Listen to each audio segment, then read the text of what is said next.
এমন বলা তেমন কাজ। রাজকুমারী শর্মী ওই স্থান থেকে সরে গিয়ে উর্মি যে গাছ লক্ষ্য করে তীর ছুঁড়বে সেই গাছের দিকে গিয়ে দাঁড়ায়। উর্মি মন্ত্র বলে, যেই না তীরটা ছুঁড়তে যাবে অমনি হঠাৎ নিশানায় থাকা গাছের গায়ে তীর বেঁধার শব্দে সকলে তো চমকে ওঠে। সবাই অবাক হয়ে দেখে যে লক্ষ্যভেদ হয়ে গেছে।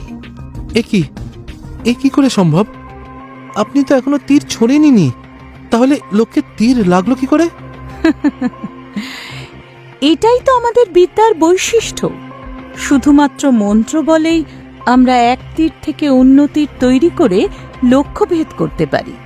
তা কি করে সম্ভব? অবশ্যই সম্ভব। আপনাদের কারো কি এই বিদ্যা